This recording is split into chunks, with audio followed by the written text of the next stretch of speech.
un poco el propósito de este ciclo que se lanza es, empezamos a hacerlo a finales del año pasado, un poco con el objetivo de, pues de ayudar también a los directivos y a los mandos intermedios de las diferentes empresas que son asociados nuestros, pues a tener también y reforzar esas otras habilidades directivas que no tienen que ir relacionadas directamente con el sector del marketing, sino que son transversales y que se necesitan para esos puestos, ¿no? Lo hemos hecho siempre de la mano de nuestro socio patrocinador Talemno, a quien estamos muy agradecidos por todo el contenido que nos está ofreciendo de manera trimestral. Y bueno, en nada os presento a quien va a compartir un poco y a ofrecernos esta visión. Antes unos pequeños detalles técnicos para que intentemos que el webinar sea lo más ligero posible, ¿vale? Veo que habéis hecho todos los deberes, que tenéis el micro apagado, o sea que en ese sentido fenomenal, porque así conseguimos que se pueda escuchar mucho mejor a Fernando. Como habréis visto, también os ha parecido que se está grabando esta sesión. Eso significa que luego también podremos difundirlo para que si os tenéis que desconectar o queréis revisar algún contenido o para la gente que no ha podido conectarse pueda acceder a ello.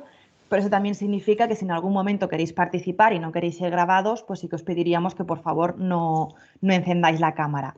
Creo que por mi parte poco más, simplemente agradecer de nuevo a Talemno pues que esté con nosotros ofreciendo este ciclo de habilidades directivas y en concreto y hoy particularmente a Fernando López, que es consultor de Talemno y es experto en el área de management y de digital. Así que por mi parte ya nada más que añadir y Fernando te dejo con el tema de la gestión del líder en situaciones pues, como las que estamos viviendo ahora. Al final, como os comentábamos del programa, tenemos un turno de preguntas para debatir, para preguntarle a Fernando, para opinar y para que todos podamos compartir y enriquecer un poco más este webinar. Así que nada, Fernando, cuando quieras. Muchísimas gracias, Amanda. Bueno, pues voy a comenzar compartiendo la pantalla. Muy bien, pues vamos a comenzar y vamos a comenzar con una frase que seguro que conocéis todos, con una cita bastante famosa de Druckner. La cultura se come a la estrategia para el desayuno.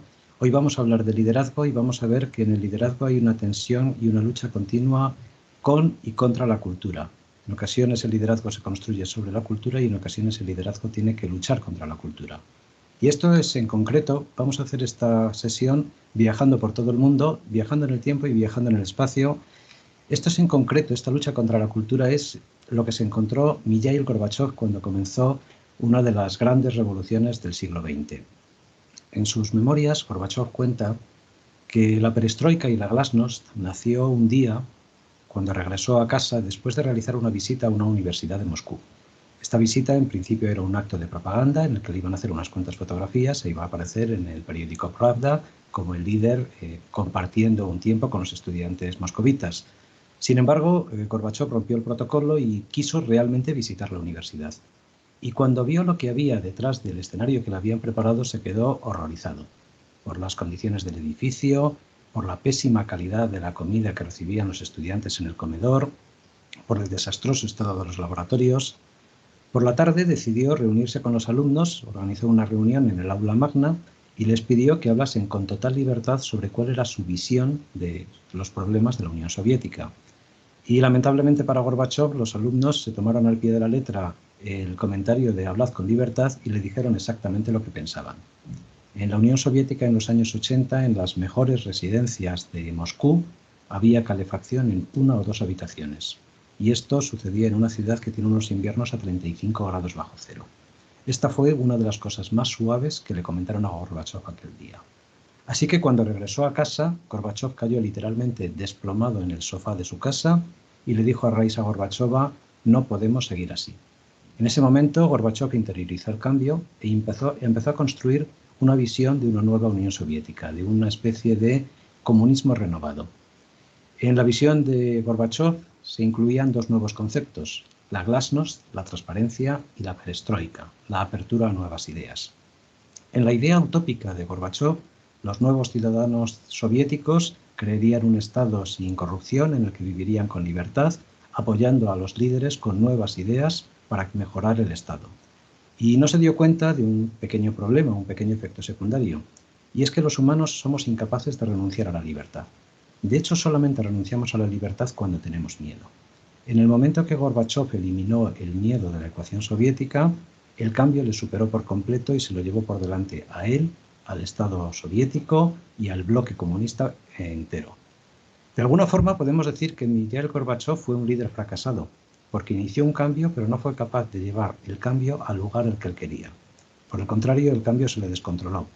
Si lo que queremos es mover una organización de una situación A a una situación B concreta, necesitamos un estilo de liderazgo más parecido al del señor Patton. Al final de la Segunda Guerra Mundial, después del desembarco de Normandía y de la liberación de París, los alemanes hicieron un último intento desesperado por forzar un armisticio. Este intento fue la campaña de las Ardenas, en el que concentraron prácticamente todo lo que les quedaba de infantería móvil y lanzaron un contraataque sobre el Valle de las Ardenas. En este contraataque lograron dejar aislada un cuerpo del ejército estadounidense en la ciudad de Bastoña, la ciudad belga de Bastoña. Para los estadounidenses era una situación bastante complicada. Desde un punto de vista militar no había grandes cambios. Los aliados seguían teniendo material militar más que de sobra para aplastar a los alemanes. Pero la aniquilación de un cuerpo del ejército estadounidense podía producir una reacción negativa de la opinión pública estadounidense. Así que Eisenhower estaba realmente preocupado. Era necesario, por tanto, liberar al cuerpo estadounidense de Bastoña. Y para eso era necesario un general que sí o sí ganase la batalla. Y la persona más adecuada para esta misión era el señor Patton, posiblemente uno de los generales más eficientes del ejército estadounidense y de los aliados. Bueno, Patton cumplió la misión al pie de la letra, rompió el frente alemán, liberó a los americanos de Bastoña y además hizo que toda la campaña alemana en las Ardenas colapsase por completo. Por desgracia, el estilo de liderazgo de Patton, basado en el cumplimiento de los objetivos, tenía algún componente tóxico. De hecho, más de una vez le pillaron abofeteando a los soldados, pateándoles, y bueno, fue relevado del cargo poco antes de que los alemanes se rindiesen porque descubrieron que estaba preparando un plan secreto para lanzar un ataque por sorpresa contra las fuerzas soviéticas, aliadas de Estados Unidos en aquella época, porque la intención de Patton era que la guerra no debía terminar en Berlín, sino que había que llevarla hasta Moscú. Y esto en parte estaba motivado porque Patton tenía la visión de que él estaba llamado a cumplir lo que Napoleón no fue capaz de lograr, que era invadir Moscú. Esto es, cumplía los objetivos pero estaba totalmente loco. Y en un escenario como el actual, en el que tenemos incertidumbre y tenemos crisis y tenemos cierto miedo, es posible que un loco no sea la persona más adecuada para llevar el mando.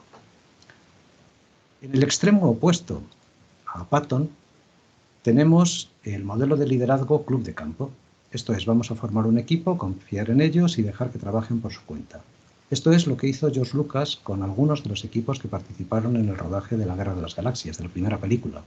Hoy en día la Guerra de las Galaxias es una franquicia de éxito que genera varios cientos de millones de dólares en ingresos todos los años. Es curioso, pero esta franquicia estuvo a punto de desaparecer antes de que se estrenase la primera película. Bueno, en el rodaje de la Guerra de las Galaxias, George Lucas creó diferentes equipos. Tenía un equipo de rodaje en Túnez, tenía otro en Londres, tenía 3 equipos de rodaje más en Los Ángeles, tenía otro equipo en Nueva York, tenía equipos de efectos especiales, y él iba desplazándose de un sitio para otro para rodar las escenas, llevarse los negativos y continuar el montaje. En el caso concreto de esta escena, de la escena de la cantina de Mos Eisley, confió en un equipo especializado en efectos especiales, a quienes les entregó una serie de especificaciones y les dio una parte del presupuesto y 4 meses de trabajo para que preparasen los decorados y las máscaras de látex de los alienígenas que aparecerían en la escena. Una semana antes del rodaje, George Lucas apareció por este estudio por primera vez desde que comenzó el rodaje de la película, desde que comenzó el trabajo de este equipo. Y cuando vio lo que tenían preparado, empezó a notar como que le flojeaban las piernas, como que sentía una fuerte opresión en el pecho, como que le faltaba la sangre en la cabeza. Los síntomas fueron tan alarmantes que llegaron a pensar que no sobreviviría a esa noche. Lo ingresaron en el hospital temiendo que tuviera un infarto agudo. Afortunadamente lo único que tuvo fue una lipotimia como consecuencia del cansancio y del impacto que se llevó al ver el desastre que habían preparado. En una semana fue necesario reconstruir todos los decorados, tirar prácticamente todas las máscaras que habían hecho los especialistas en efectos y crear máscaras nuevas. A pesar de la cual, en la escena final, aparecieron algunos personajes como el zombie que tenéis al fondo a la derecha. Bueno, fue uno de los momentos más críticos de la película, sin embargo, curiosamente la escena terminó por convertirse en una de las escenas más emblemáticas de la película. Pero lo que demostró es que un equipo aislado, sin especificaciones claras, puede que no sea especialmente eficaz. De hecho, ni el modelo de Gorbachov, que al final terminó siendo un liderazgo visionario fallido, ni el modelo de Patton, en el que conseguimos objetivos pero con terribles efectos secundarios tóxicos, ni el modelo del joven George Lucas, en el que delegó en un equipo de personas en los que no debía delegar, fueron eficaces en su situación. En un escenario como el actual, posiblemente serían incluso menos eficaces. Zygmunt Bauman, en 1999, nos describió un mundo diferente a lo que estábamos acostumbrados a vivir en los años 80 y 90. Los libros de liderazgo de los años 80 y 90 nos dicen que una de las misiones del líder es crear las transiciones en los cambios de la organización. Y esas transiciones consisten en pasar de un estado estable, sólido, en el que las estructuras están rígidamente colocadas sobre la organización, fundir esas estructuras sólidas, pasar a un estado líquido moldeable y volver a cristalizarlo en un nuevo estado sólido, estable, en el que la organización tiene una forma distinta. Lo que nos dijo Zygmunt Bauman en 1999 es que la tecnología ha hecho que esto sea imposible hoy en día. Porque cuando iniciamos este proceso de fusión nos encontramos con que el escenario sigue cambiando, de tal forma que al comenzar la cristalización, las condiciones por las que definimos el nuevo estado de la organización quizás ya no sean válidas y tenemos que volver corriendo al estado crítico para ir a un nuevo estado. Es más, lo que Bauman profetizó es que los cambios se producirían tan rápido que ya no tendría sentido el ver las organizaciones como equipos estructurados, sólidos y rígidos. Las organizaciones en realidad están mutando a equipos adaptativos sin una organización fija que cambian a diario para adaptarse a un escenario cambiante. Esto nos lleva a un modelo de liderazgo terriblemente complejo y en el que aparecen requerimientos más allá de lo que estábamos acostumbrados a ver. Uno de ellos, por ejemplo, es el conocimiento. Hoy en día, teniendo en cuenta toda la tecnología que nos rodea, necesitamos cada vez más conocimiento y renovar cada vez más ese conocimiento. Conocimiento que nos debe permitir entender las implicaciones a largo plazo de lo que hacemos y delegar cuando somos conscientes de que nuestro conocimiento no llega más allá. Los humanos solemos cometer pocos errores por ignorancia. La ignorancia en sí suele ser bastante inofensiva. Los errores suelen provenir más bien de la presunción de conocimiento, de creer que sabemos algo que en realidad no sabemos. Al pobre Giordano Bruno, por ejemplo, no lo quemaron porque la población estuviese formado por ignorantes que no sabían cuál era la forma de la Tierra. A Giordano Bruno lo quemaron porque toda la población sabía perfectamente que la Tierra era plana. Lo que necesitamos en una situación como la actual es que los líderes estén libres de presunciones de conocimiento, que estén dispuestos a reconocer cuando no saben lo suficiente para delegarlo. También necesitamos características como las que tuvo Gorbachov, como comunicación, transparencia y apertura. O también necesitamos características como la que tuvo el joven George Lucas, el crear equipos autogestionados pequeños capaces de encargarse de distintos componentes del proyecto. Y por supuesto necesitamos líderes que tengan algunas de las características de Patton, como el alcanzar los resultados cuando hay que alcanzar los resultados. Pero también necesitamos que esos líderes sean capaces de transmitir la visión mucho mejor de lo que lo hizo Gorbachov o mucho mejor de lo que lo hizo el joven George Lucas y que sean capaces de rectificar, reconocer los errores y poseer empatía, características que lamentablemente no tuvo en ningún momento George Patton. La lista puede parecer intimidante, pero no lo es. La realidad es que en la humanidad hemos vivido situaciones mucho más críticas que la que estamos viviendo en estos momentos. En la imagen de la izquierda tenemos una fábrica de Japón en 1945, justo después de que Japón se rindiese. Esta fotografía corresponde a una visita del emperador Hirohito a una fábrica que no ha sido posible identificar cuál era. Esta es una de las fábricas que estaba en mejor estado de Japón. Todas las demás fábricas estaban todavía más arrasadas, destruidas por completo, no quedaba ni una sola viga en pie. A la derecha tenemos una fotografía aérea de la factoría de Toyota en 1949. Esta factoría que tenemos a la derecha se construyó íntegramente con materiales reciclados, con ladrillos recuperados uno a uno de los escombros de las antiguas factorías y las antiguas casas, y con vigas recuperadas una a una de los escombros y de las ruinas. El milagro japonés nos demuestra que es posible reconstruir incluso en las situaciones más adversas. Y este milagro se fundamenta sobre algo que con el paso de los años en Japón fueron documentando bajo lo que se conoce como el Toyota Production System y que en Occidente conocimos en los años 80 como Lean, que no es más que la documentación en formato metodológico de los componentes del Toyota Production System. El Lean se asienta sobre varios conceptos. Vamos a ver algunas de las ideas fundamentales, ideas que curiosamente transforman en acciones y actitudes concretas las características del liderazgo que hemos visto en la lista de requerimientos anterior. Por ejemplo, tenemos el MUDA. El MUDA significa que todo aquello que no aporta valor al producto, al cliente o en el caso de las administraciones públicas al ciudadano, es un despilfarro que debe ser suprimido. Cuando los recursos son escasos, todo vale y por tanto no debemos despilfarrar absolutamente nada. Si no estamos mejorando el producto o la atención al cliente, debemos suprimirlo. El segundo concepto es el Kaizen. Nada es suficientemente bueno como para no poder ser mejorado. Todo puede ser mejorado y por tanto cada vez que hagamos algo debemos pensar cómo lo haremos mejor la vez siguiente. También tenemos el Genchi Genbutsu, que significa que no hay ningún problema que se pueda resolver desde el despacho.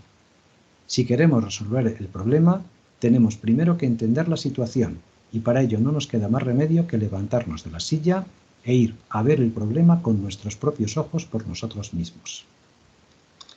El siguiente concepto es el Hansei. Se espera de los líderes que sean capaces de pensar por sí mismos y se espera de los líderes que sean capaces de rodearse de personas que sean capaces de pensar por sí mismas. El siguiente concepto es el Nemawashi. Dediquemos todo el tiempo necesario para tomar la decisión correcta. Contemos con todas las personas que debamos contar. Alcancemos todos los consensos que sean necesarios. Pero una vez que hemos tomado la decisión, no perdamos ni un segundo. Actuemos con rapidez. Y finalizamos con el Jidoka. El Jidoka lo que nos dice es que la cultura de trabajo debe estar construida sobre la idea de que los problemas hay que arreglarlos. Es más importante arreglar el problema que encontrar al responsable. Solo si arreglamos los problemas desde el primer momento conseguiremos la calidad que necesitamos, especialmente en tiempos complicados.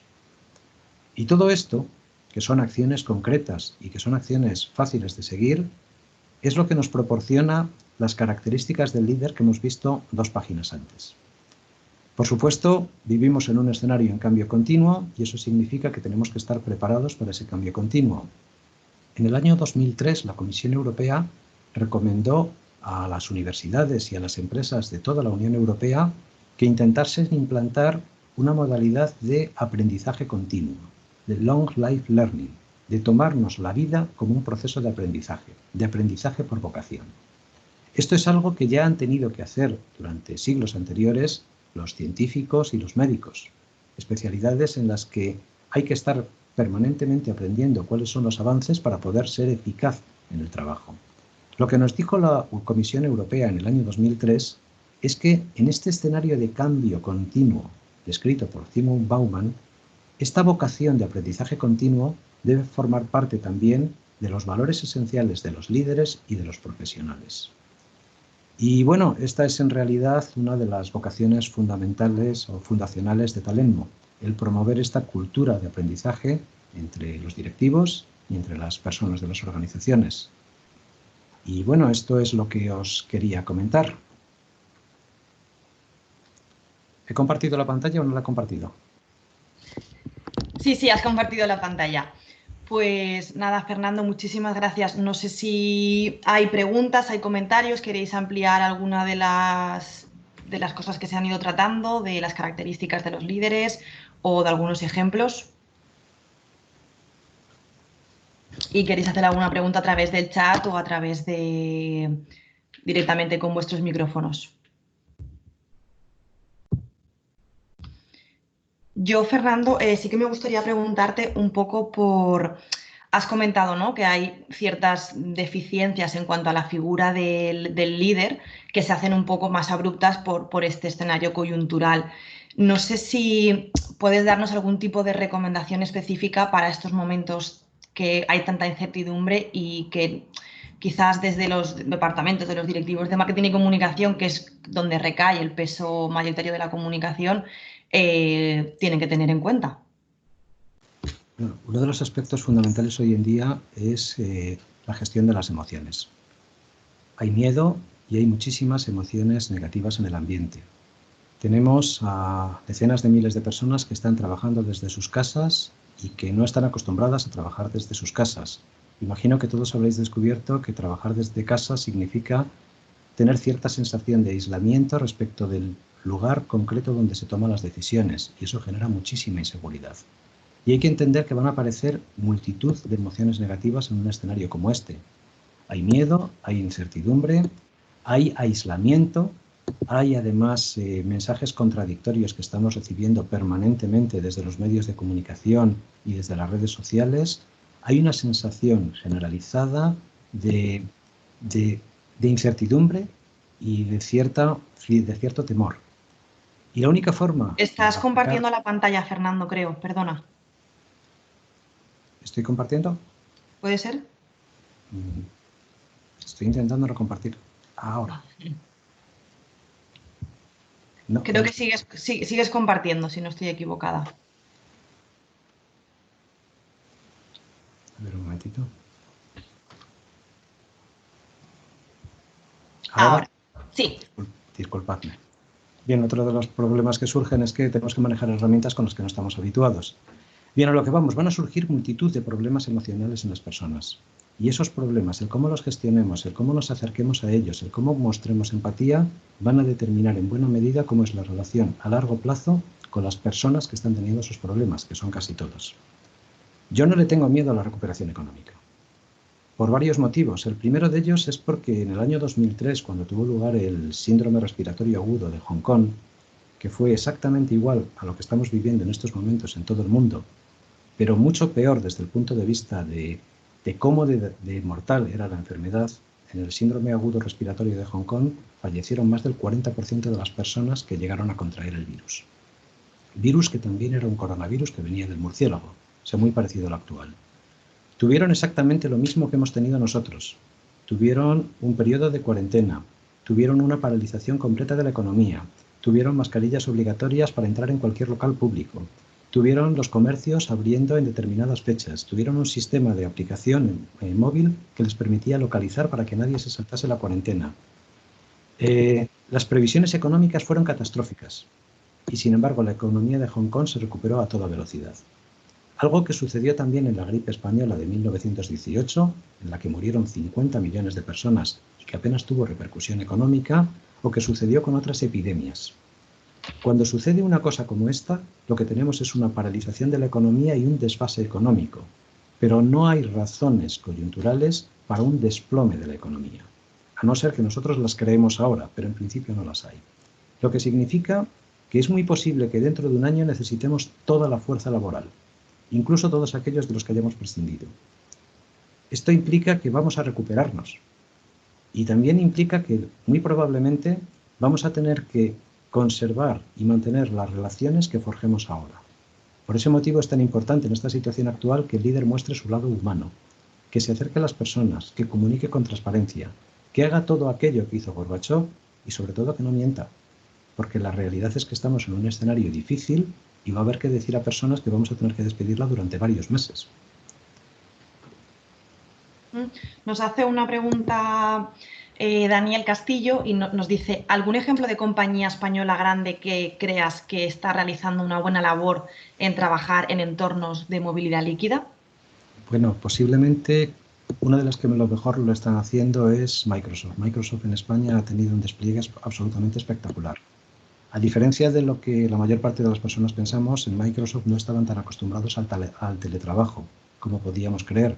Entre otras cosas, son los que nos proporcionan la plataforma sobre las que estamos teniendo esta videoconferencia. Sin embargo, su actividad en España es eminentemente comercial y por tanto solían trabajar todos desde su sede de la finca, en Madrid. En el momento que ha comenzado esta crisis los han distribuido a todos y prácticamente no han notado el impacto. Las tecnológicas por lo general se han adaptado bastante bien. En cuanto a las empresas no tecnológicas, hay ejemplos fabulosos de compañías que han sido capaces de transformar su modelo de negocio. Por ejemplo, no recuerdo ahora mismo el nombre, hay una empresa que se dedica a fabricar túneles de lavado de automóviles, es de hecho uno de los líderes mundiales en fabricación de túneles de automóviles, que han creado unidades de desinfección y que han conseguido... Si no estoy Istoval, equivocada. Istoval, efectivamente. Istoval ha hecho una gestión espectacular, porque ha conseguido que los ingenieros trabajen desde su casa para crear estas nuevas líneas de producción trabajando desde su casa. Y han conseguido mantener la actividad de la factoría con un número limitado de personas siguiendo las instrucciones en remoto de los ingenieros desde sus casas. Se han hecho un trabajo absolutamente espectacular. Y en estos dos casos, fijaos que el punto en común es que no han perdido el foco del objetivo. Han mantenido la visión perfectamente clara. Porque de hecho, la visión es fundamental. Fijaos que Gorbachov falló estrepitosamente a la hora de comunicar su visión y convencer a los demás de cuál era su visión. Es ahí donde no debemos fallar. No es no comunicarla, es comunicarla de forma que genere ilusión, que las personas siempre tengan un punto de referencia. Como os he comentado antes, las personas solamente están dispuestas a renunciar a su libertad cuando sienten miedo, y ahora sienten miedo. Eso significa que están no solamente renunciando a la libertad, sino a veces buscando indicaciones claras de lo que tienen que hacer. Y aunque les demos indicaciones equivocadas, es mejor que les demos una indicación de lo que esperamos de ellos, aunque sea equivocada, que no darles ninguna. Porque las personas que trabajan desde sus casas sienten mucho el peso del aislamiento. Por eso es importante darles instrucciones claras y tener mucho contacto con ellos. Pues Fernando, nos llega otra pregunta también de Daniel Castillo y nos dice: recibo de diferentes compañías que el liderazgo se está convirtiendo en control presencial virtual a través de reuniones no productivas y donde no se está realizando un liderazgo, ni siquiera comunicación sobre a dónde va la compañía. Se refiere, pone, a empresas grandes. ¿Qué sensación tienes tú de esto? Bueno, yo además sí me gustaría, por ejemplo, compartir que los 3 años anteriores, hasta final del año pasado, estuve trabajando durante 3 años en una multinacional como Global Innovation Manager del área de Legal Software. Mi jefe directo estaba en Milán. El jefe de mi jefe estaba en Madrid, pero la verdad es que no le veía nunca. El equipo de desarrollo lo tenía en Bari. A los analistas los tenía situados entre Ámsterdam y Bruselas. El equipo de marketing estaba en Londres y luego tenía equipos comerciales en la India, en Polonia, en Francia, en Barcelona, en Madrid, en todas partes. Esto es un entorno de máxima dispersión. Y efectivamente hay una tendencia cuando hay máxima dispersión a crear reuniones que son absolutamente improductivas. Yo aquí os recomiendo que seáis Scrum, esto es, que seáis Agile. En el momento que la reunión pasa de 5 minutos por videoconferencia es que hemos perdido el foco. Eso significa que no deberíamos ponernos demasiado confortables, lo que deberíamos es definir claramente antes de la reunión qué es lo que queremos comunicar y comunicarlo sin dar opción a las divagaciones o a los discursos vacuos.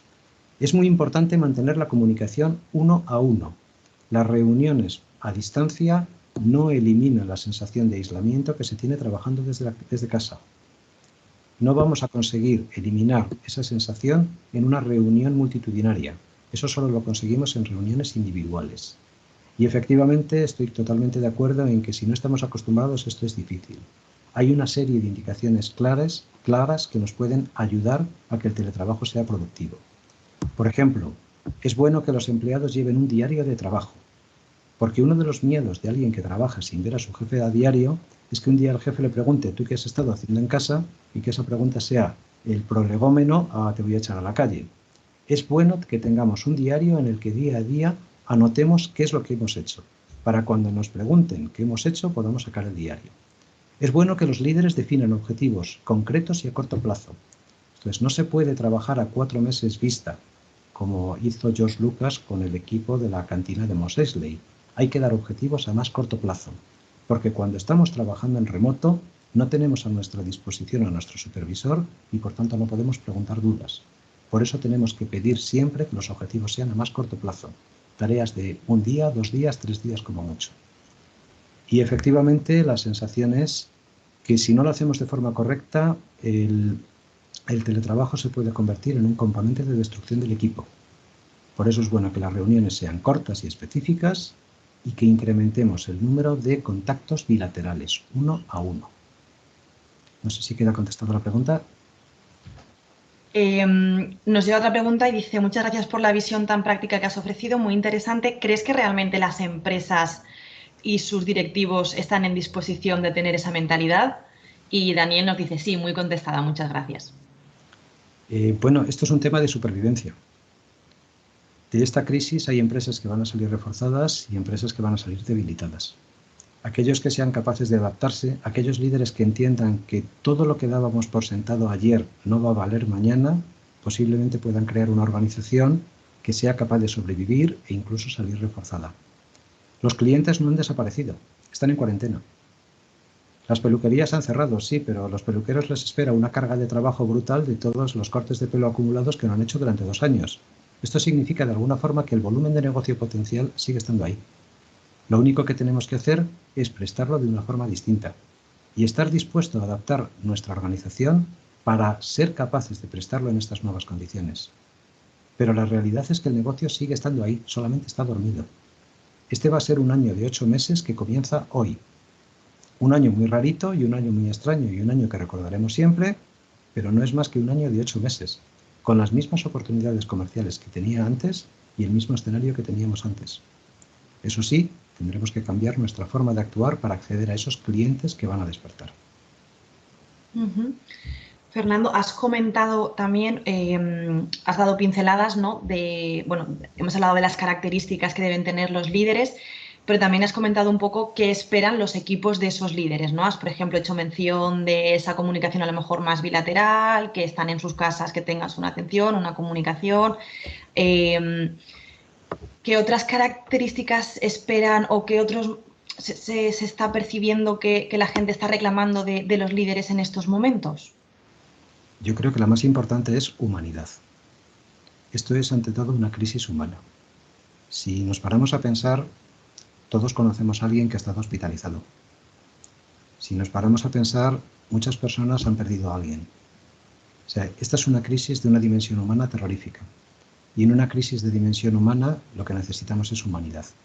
Lo que necesitamos son personas empáticas que sean capaces de entender que la situación es complicada para todos y que solamente con humanidad saldremos adelante.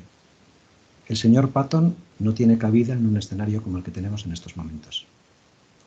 En estos momentos los objetivos siempre los tendremos que tener ahí, pero es la humanidad lo que realmente va a marcar la diferencia. Porque alcanzaremos esos objetivos al final del año solamente si seguimos contando con las personas que ahora necesitan ese calor humano. Me llega también una pregunta por WhatsApp y me dice: muchas de las empresas españolas premian el presencialismo. ¿Cómo crees que van a evolucionar? En una cultura así, ¿por dónde empezar? Yo confío en que el presencialismo, la cultura de presencialismo y la cultura de overtime reciban un fuerte golpe con esto, porque se está demostrando que no es necesario. La realidad es que las empresas que han conseguido activar a sus empleados mediante teletrabajo, aquellas que no tienen, por ejemplo, un núcleo productivo, aquellas que no tienen una factoría, esto es, las personas que están trabajando en marketing, las personas que están trabajando en consultoría, las personas que trabajan en atención al cliente, están trabajando desde sus casas y no pasa nada. No ha habido un cambio terrible, no ha habido una degradación del servicio. De hecho, algunos equipos son bastante más productivos que antes. Yo confío que muchos líderes descubran que pueden fomentar el teletrabajo reduciendo los costes de la compañía y aumentando la productividad. O sea, confío que esto sirva como un incentivo para eliminar estos componentes negativos de presencialismo y overtime de nuestra cultura de trabajo. Y por desgracia en España tenemos mucho de esto. Más además, una vez que se decide que todas las personas tienen que fichar y que estas fichas tienen que ser entregadas al Ministerio de Trabajo para que sean inspeccionadas por agentes de trabajo. Es una tontería, ahora desde casa no estamos fichando a ninguno y sin embargo el trabajo sigue saliendo adelante. El trabajo sale adelante por la responsabilidad de las personas que tienen que realizarlo. Por estos equipos pequeños autogestionados, a veces equipos de una persona, que son capaces de organizarse para crear el entregable que se espera que creen. tener a las personas en la oficina nunca nos ha aportado nada y creo que esta crisis lo está demostrando. Yo confío en que esto lo mejore. Pues no sé si hay alguna otra pregunta más. ¿Alguien se anima a hacer alguna pregunta más? Por el chat no tenemos ninguna. No sé si alguien quiere intervenir por el micrófono o si tú, Fernando, quieres Sí, concluir bueno, con alguna sí, me otra gustaría idea. comentaros algo, una curiosa anécdota, y es que cuando tuvo lugar la gripe española en 1918-1920, se produjo un cambio sorprendente. La gripe española mató a 50 millones de personas, o sea, fue muchísimo peor que esta epidemia que tenemos en estos momentos. Y el cambio curioso es que después de la gripe española, en la que fue necesario confinar a las personas en las casas, uno de los efectos secundarios es que en aquella época, a principios del siglo XX, pues los maridos estaban muy habituados a consumir alcohol. Así que el consumo de alcohol se siguió produciendo en cantidades incluso mayores, lo que aumentó de forma considerable los casos de maltrato en el hogar. Y esto provocó que la mayor parte de las mujeres que habían sufrido maltrato se organizasen cuando terminó la pandemia para crear un grupo contrario a la venta de alcohol. Y esto provocó que apareciese un partido político cuyo principal objetivo era prohibir la venta de alcohol. Y la venta de alcohol que finalmente consiguieron realizar, esto es crear un cambio social, provocó la aparición de la mafia. Y la aparición de la mafia pues, provocó pues, cambios en la sociedad estadounidense que han afectado desde los años 20 hasta prácticamente hoy. Lo que os quiero comentar es que una situación como esta siempre va a crear situaciones y cambios sociales imprevistos. ¿Quién se podría imaginar que la pandemia de gripe de 1920 provocaría los conflictos y los graves tiroteos que hubo en Nueva York causados por la mafia en 1980? Absolutamente nadie. Pero es así como está entrelazada la sociedad humana. Y es ese tipo de cambios a los que nos tenemos que preparar, porque es ese tipo de escenario el que nos podemos encontrar. Lo que nos dijo Zygmunt Bauman es que la tecnología hace que los cambios cada vez sean más rápidos. Así que durante los próximos meses vamos a ser testigos de muchos cambios sociales, de muchos cambios en la forma de vivir, de muchos cambios en la forma de pensar. Y nadie sabe en qué dirección van. Lo que sí sabemos es que estar preparados para adaptarnos a esos cambios y estar preparados para adaptar nuestros productos y nuestros servicios a esos cambios van a ser la clave de la supervivencia en los próximos años. Pues Fernando, muchísimas gracias por esta visión del liderazgo y de la figura del líder en momentos de máxima incertidumbre. Muchísimas gracias también, por supuesto, a Talemno por estar siempre de la mano con nosotros en este ciclo de habilidades directivas y, por supuesto, a todos los socios que habéis encontrado un ratito para conectaros y para estar con nosotros en este ciclo. Y poco más, así que por mi parte ya nos despedimos. Hasta luego. Gracias.